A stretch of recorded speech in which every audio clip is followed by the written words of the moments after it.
సంచునాయక్ update చూస్తే మాజీ CM KCR పై రేవంత్ రెడ్డి మరోసారి ఘాటు వ్యాఖ్యలు చేశారు. కేసీఆర్ పై అనేక అవినీతి ఆరోపణలు ఉన్నాయన్నారు. కానీ అతని పాపాన అతనే పోతాడని జైలుకు పంపలేదని మండిపడ్డారు. తాను సీఎంగా ప్రమాణ స్వీకారం చేసిన రోజే కేసీఆర్ నడ్డి విరిగిందని తీవ్ర వ్యాఖ్యలు చేశారు. ఇక బీఆర్ఎస్ అధినేత తన ఫామ్ హౌస్ నే జైల్లాగా చేసుకుని చుట్టూ పోలీసులను సెక్యూరిటీగా పెట్టుకున్నారని ఎద్దేవా చేశారు. పాపన వాడు పోతాడు పోని మనం మంచి పని చేయాలి. దేవుడు శిక్ష ఇచ్చిండు.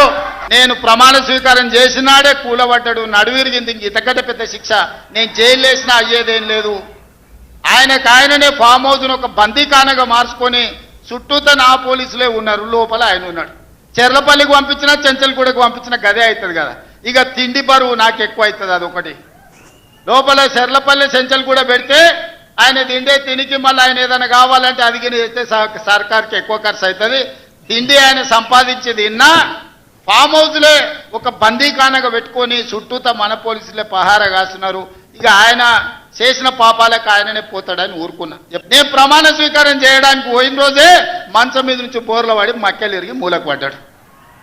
ఇక ఆయన నిన్నొచ్చి పెద్ద మనిషిలాగా మంచి చెప్తాడేమో అనుకున్నా. తోలు తీస్తా అని అన్నాడు. తోలు తీస్తాడంటేనే ఇక నేను చెప్పదలుచుకున్నా, అయ్యేగా నా సంగతి వదులు కానీ మా సర్పంచులు వచ్చిండ్రు, రా ఏ తోలు తీస్తావరా, నీ తోలు తీసుడు కాదు నిన్ను చీరి చింత కట్టి చింతమడకల ఏలాడేసి కొడతారో లేదో మా సర్పంచులు, రా కొడంగల్కి వస్తావా లేకపోతే మమ్మల్ని చింతమడకకు రమ్మంటావా, మా సర్పంచులను దోల్తా. సోయి లేని మాటలు, స్థాయి లేని విమర్శలు. ఒక్కటన్నా అక్కడికి వచ్చే మాట మాట్లాడిండా? అని పాపన వాడు పోతాడు పోని మనం మంచి పని చేయాలి. దేవుడు శిక్ష ఇచ్చిండు.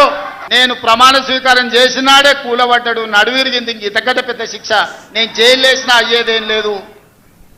ఆయననే ఫామ్ హౌస్ ఒక బందీఖాన. సీఎం రేవంత్ రెడ్డిపై మాజీ మంత్రి హరీష్ రావు తీవ్ర